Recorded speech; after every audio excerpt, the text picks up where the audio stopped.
So I've been lifting for 10 years consistently in my basement gym, which I have started from just having two kettlebells to building into several $1,000s of equipment. And I have never really been injured. I've had little tweaks here and there. I had a little bit of elbow tendonitis doing too much pull-ups.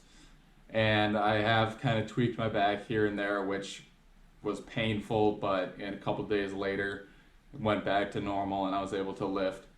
And 2 weeks ago, I pulled my groin doing a certain movement. So, what I was doing, and I was properly warmed up. I do a 20-minute warm up every single time I lift for last year.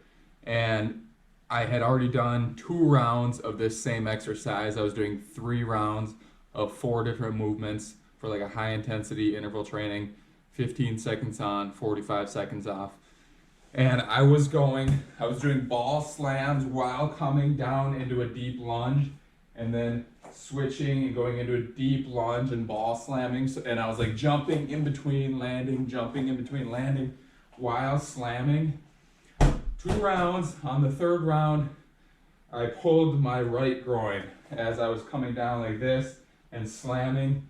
And I didn't really know what happened at first. I felt a pop and I wasn't really sure. It wasn't too painful. I wasn't sure if maybe just like my inner hamstring or adductors or maybe like my VMO just kind of caught and popped over something or whatever. It was not super painful at the time. I finished my workout doing other stuff besides this, like lateral step over shuffle stuff and sprints on the Airdyne, which are both kind of, they both work your groin to a certain degree. And I was fine doing them. I was fine for a couple hours, and then all of a sudden the pain started coming in, and it got really bad for a couple days. So I'm going to show you guys some of the stuff I did to heal it quickly. And it's hard to know how much all of this stuff helped because I've never pulled a groin before. I've never pulled a muscle before. And I don't know how much of it was just that's the natural rate it would have healed or how much a lot of this stuff excelled the healing. But I'm going to show you everything I did, which I feel like definitely helped heal faster. Again, I don't have anything to really compare it to. So if you guys don't know any anatomy, the groin is the inner thigh, so it would be all the muscles on the inside of the thigh here. And these muscles do, I believe there's 6 of them: pectineus, adductor longus, adductor magnus, adductor brevis, gracilis, and did I say pectineus? I don't know exactly. If you're interested, look them up. But these muscles are all involved in what's called adduction. So this would be like bringing the thigh closer to the midline.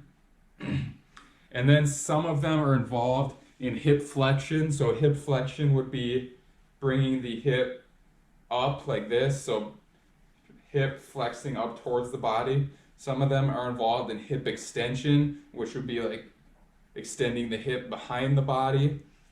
And then some of them are involved in internal rotation of the hip. So this would be like turning the hip towards the midline. And then I think probably all of them, I'm not exactly sure on this, but all of them are involved in just stabilization of the hip and thigh. So this would be like anything where you're doing one leg at a time and like balancing on one leg. The adductors are firing just to keep everything stable and balanced. So I'm pretty sure I tore adductor magnus, but I'm not positive. I never went to the doctor. I never got it checked out. I've read online that the adductor longus is the most commonly pulled one. So it could have been the longest too, but where I was feeling the pain was back farther. So I think it's adductor magnus, but I'm not sure. Anyways, not too relevant, but there's 3 different kinds of groin pulls.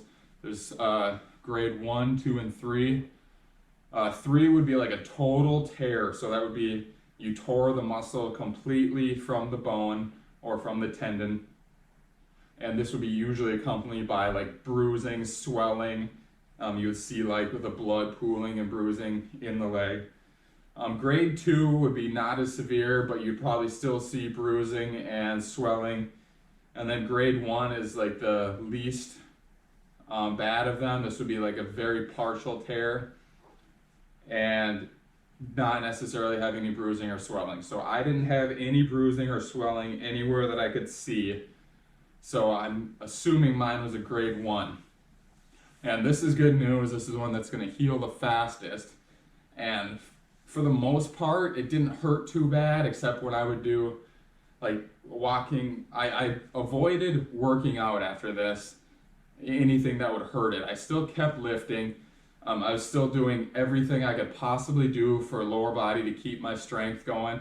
And really, I mean, it takes 3 weeks or more to start losing strength. So I'm not going to lose strength sitting out for a couple weeks. But I wanted to keep getting blood flowing to the lower body, keep the muscles stimulated, and the actions of your muscles contracting and relaxing helps to pump blood through your leg, and it helps to pump lymph fluid through your leg. So your lymphatic system is kind of like the garbage system for your body. It's getting everything cleaned out, all the damaged cells.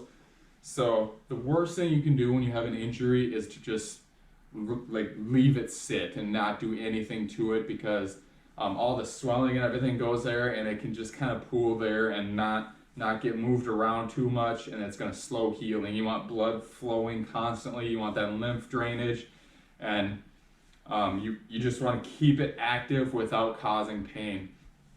So I was actually able to do different adduction exercises with bands or with like valve slides on the floor doing adduction, and it really didn't hurt my groin at all. The only thing that was really causing a lot of pain, which I found out just from walking up steps, was going up steps hurt really bad. So my right groin was pulled again. So I could go left leg up the step, and then I could follow with my right leg, and then left and right, and then left and right, and it wouldn't hurt. If I led with my right leg, and then I used the adductors to hip extend up, and also to fire to stabilize while I'm up on one leg, it would cause extreme pain right on the like more posterior inner thigh. And I mean, it was like someone grabs your muscle with their fist and just squeezes it super hard. It's so painful. And even like squats. So I'm a bartender. I spend a lot of time at work on my feet.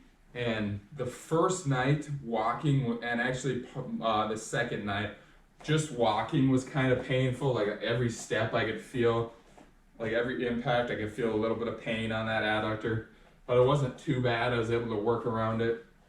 And I didn't take any painkillers, no Tylenol, no Advil, nothing like that. So it was not really super painful. It wasn't a sharp pain. It was just kind of dull, nagging pain when I was walking. And then by the third day, that had disappeared when I was walking. And I also have mats on the floor, like walking mats, so you don't slip behind the bar. And we got to roll those up every night. So getting into like a squat to grab those was super painful. Just putting any weight on like a flexed hip and flexed knee was super painful. So I basically had to do like a stiff leg deadlift type of deal to do those, which I'm glad I have been lifting for as long as I have, and I've kind of figured out different ways to move my body, because I was able to work around it easily, doing like lifting with basically straight legs like this, or like even when I had to lay down and on the ground or whatever, or get in bed, I was able to do like stuff with my upper body where I did not have to put any weight on this in any way that was painful. So I tore it on a Thursday. Saturday, I did my normal lifts, mostly upper body. My warm-up stuff for lower body, there were some things I could do, and then I skipped a lot of that just because it was way too painful. And then I did certain lower body stuff that I was able to do. I did stiff leg deadlifts just with a 60-pound dumbbell, one leg at a time. And I went way lighter than I usually do, but I just wanted to get some kind of stimulus, some kind of blood flow, like I said, to it. And I was able to work around it within probably 8 days of the injury, or 9 days after the injury. I was able to do squats pain-free. I was able to do lunges or step-ups at a short distance without any pain, so I could go like just regularly walking up the stairs, leading with my right leg without any pain. Doing 2 stairs at a time led to pain, and doing like a deep lunge was painful, but it's been 2 weeks now exactly to the day of filming this video that I tore my groin. Last night I played volleyball, competitive, co-ed, on basketball court. Zero pain. I was able to change directions. I was able to jump high. I was able to absorb landings. Never once had any pain. So it's came along really well. I'm very happy with my healing process so far, and I'd say it feels about 92% right now. There's certain things that I would do that could elicit some pain, and I'm definitely avoiding going into anything heavy for a couple more weeks for lower body stuff, especially anything that involves single leg and a lot of stabilization, or a lot of deep like squats or lunges with any weight. I'm trying to do them either with much lighter weight than I usually do, or no weight. And injuries really suck, but it's kind of a way to shift your focus into something else a little bit, and it's kind of a learning experience, and it definitely makes you appreciate what you have, and like just being able to move around in all different ways without pain. And we take these things for granted a lot, or I'm someone who loves the gym so much. I'm like, man, I want to push hard on this. I always want to push hard on this. And I think one of the things that may have led to this is I was doing deficit lunges. And I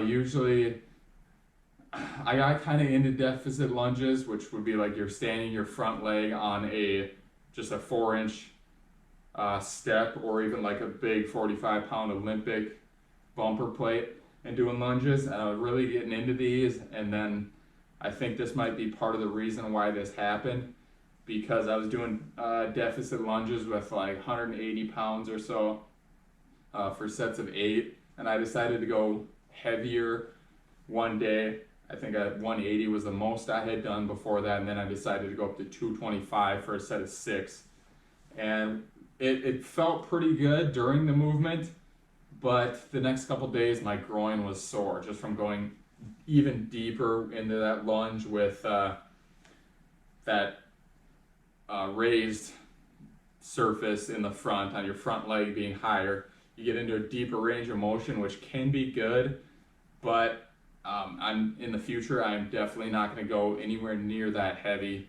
I will go heavy on my regular lunges, but if I'm doing those again, which I might not even do them at all anymore, but if I'm going to do those, I'm definitely going to go a lot lighter and just kind of get the strength while feeling a good stretch and not push it super hard. So sometimes pushing it hard is not worth it, and I know everyone likes the feeling of more pounds on the bar, being stronger, jumping higher, all this stuff, but it's not worth it if you get to the point of injury. And just to kind of sit back and reevaluate everything after you're injured and realize what's important in your training, what's not, and figure out how to get good results without getting injured is very important. So it's a learning experience for me. I'm excited to get back and lift heavier in certain ways, but I'm not sure if this was just like a freak accident that happened somehow, or if it was because I was doing the ball slam lunges and maybe like my upper body going down was just throwing more force into it, and then that coupled with like the elongation and of my groin that was already a little stressed from doing the heavy lunges on the raised front leg did it to it, or what. But I'm just going to be a little more cautious in the future. Probably going to scrap the raised lunges, or at least definitely not go as heavy as I did. And then the lunge ball slam, I'm definitely going to scrap that as well and just do regular ball slams, maybe squat ball slams, but not lunges. So that's how I did it. That's kind of the lesson that I learned from it. like I said, 2 weeks, I'm 92%, I would say. I'm able to do most things I could do before. I haven't pushed it too hard, and I don't plan on it either. I plan on easing back into the weights I was doing before on all the things that didn't cause problems. Planning on taking the raised lunges out of it.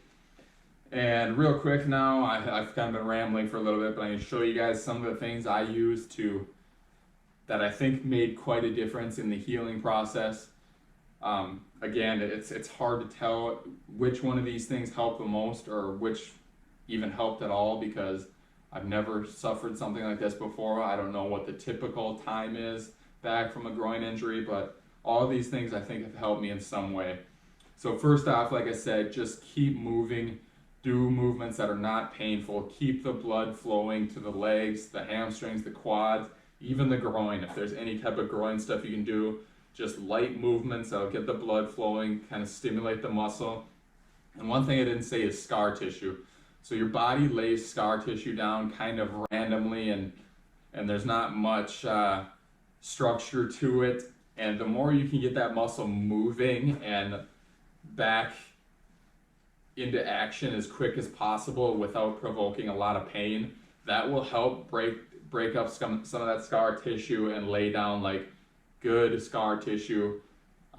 Lay it down the correct way of the direction of the muscle, and not just all randomly.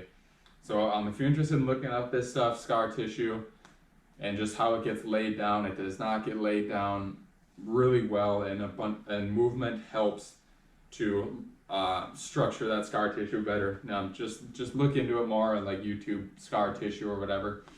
But it's really ugly the way it gets laid down, and if you can keep moving, keep that scar tissue from building up randomly and kind of structure it better, that's definitely going to help. Another thing I did every day was red light therapy. So I know there's a lot of different red light things. The one I've seen most highly recommended is called a Joovv. So it's spelled Joovv. And this is, I think, like a $150 little handheld one. It looks like a mini flashlight about this big. And you just hold that right up to the injury and for 5 to 10 minutes a day or whatever. And it's supposed to be like more concentrated, powerful version. I have no experience with that. What I have is a red light from Amazon, and this thing was like 35 bucks. Very good reviews on it. I think it only has like 10 reviews, but they're all very good. So this is it has red light bulbs and it has infrared lights on the same unit. So 2 different modalities that are both good for healing. It has both of them. And then it has a clamp on it. So I've just been clamping this onto like a little side end table or whatever for furniture. Clamp it on there and just shine it right on the groin. And I would kind of go, it doesn't cover a whole lot of areas. So I'd go like my lower groin for 10 minutes and then I go my upper groin for 10 minutes. And the red light's supposed to be good for circulation, blood flow, healing, and I think it has made a difference. It's really hard to tell, like I said, but I think it's made a difference, and it definitely didn't hurt anything. And this unit is 35 bucks, so it's not too expensive. And like I said, most of the ratings on it were 5 stars, so seems to help people. The science behind red light therapy is definitely robust and convincing that it does help. So that was number 1.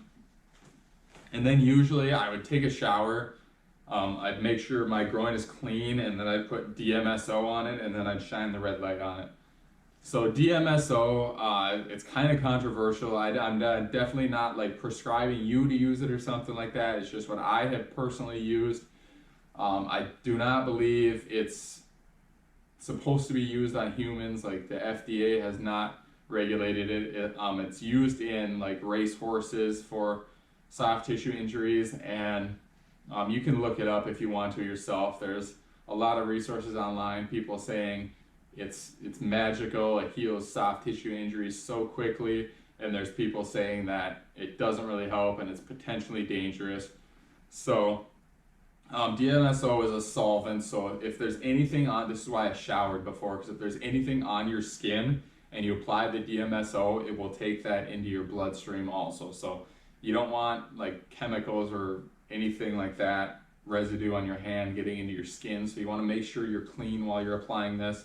And then you want to make sure you don't have any clothing or anything else touching it for like at least 15 minutes while it absorbs into your skin.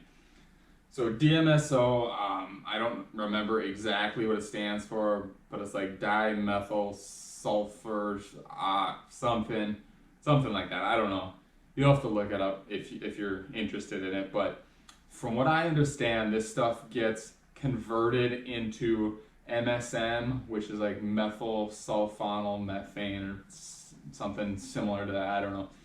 MSM, not really scientific. I didn't really prepare for this video super well on the science, but MSM is a supplement that is used for joint pain, soft tissue healing, collagen synthesis, and sulfur is very involved in like soft tissue building, tendon, muscles, collagen, everything like that. So it gets in and it just helps speed up the healing process.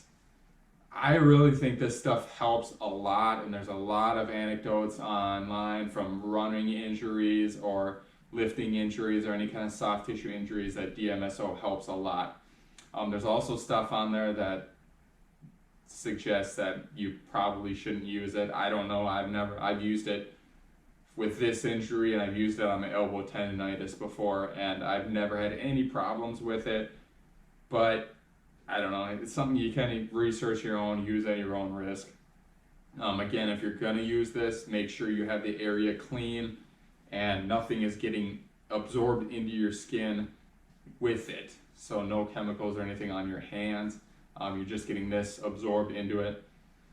And it works on race horses. They use it for race horses. I think it really helps with healing, but you gotta be careful with it. And I'm definitely not suggesting you use it. It's just something that I use, and if you're interested, research and decide on your own. And then one of the last things here is a percussion massager. So this is by a company called Safer, S-A-F-R. Very similar to a Hypervolt or like a Theragun. It's more similar to a Hypervolt, but it's like a Theragun too. So you put different attachments on here, and I was just basically using the round attachment. So you put it into there, turn it on, and it just goes back and forth. When the pain was really bad, I put it on level 2, and then as the pain got less and less, I put it on level 5, and just kind of, again, another way to break up that scar tissue, get blood flow going to it, and kind of relieve that muscle tension, because when it's pulled, your brain's really putting a lot of pain signals into it and some tension on the muscle. Like everything around it needs to be extra cautious so we don't re-injure it, and then your pain tolerance on it is really low because your body's saying, hey, we don't want you to use this thing in any way that is bad for healing. So obviously, like I said before, avoid anything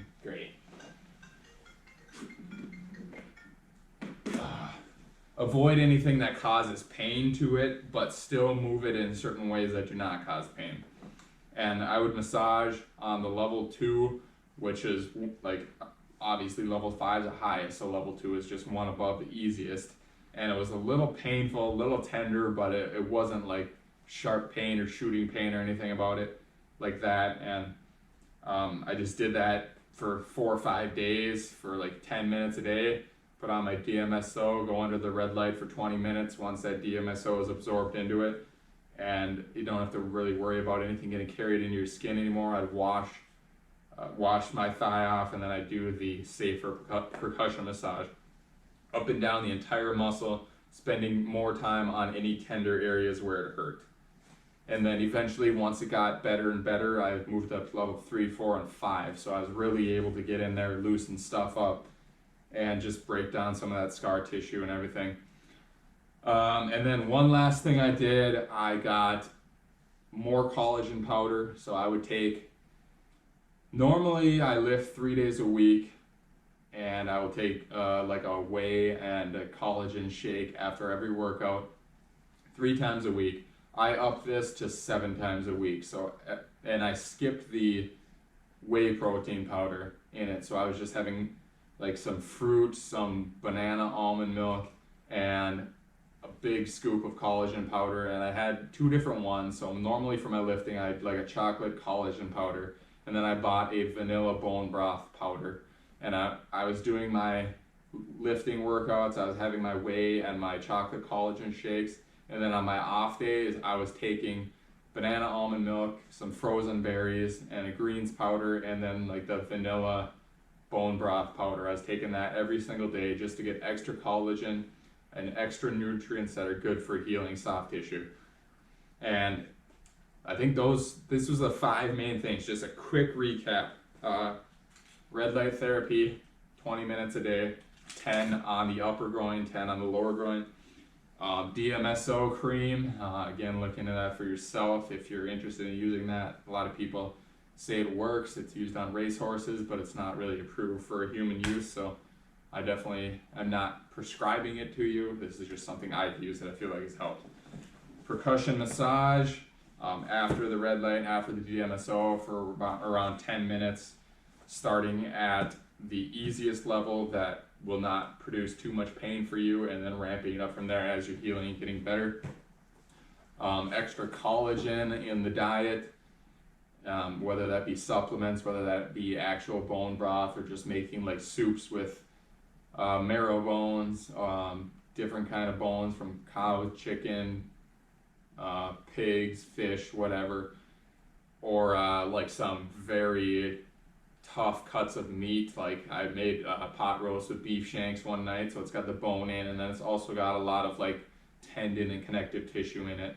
So when you cook that a long time, it'll break down. You can easily chew it and drink the liquid that kind of gets all that healing stuff into it.